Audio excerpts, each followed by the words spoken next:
Pertanian ni kena digerakkan dengan inovasi dan teknologi.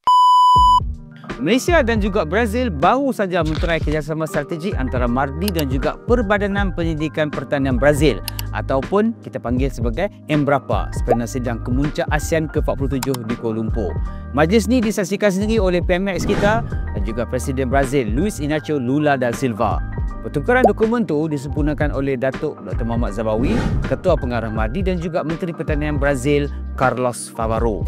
Kerjasama ni penting sebab kita nak perkasakan inovasi dan juga teknologi pertanian negara kita. Kita nak kongsi ilmu, kepakaran dan pendidikan antara kedua-dua buah negara. Macam yang Bamak selalu sebutlah di awal dia jadi menteri dulu, sebab itulah dia lancarkan PINTAR, Pelan Inovasi Agroteknologi Negara.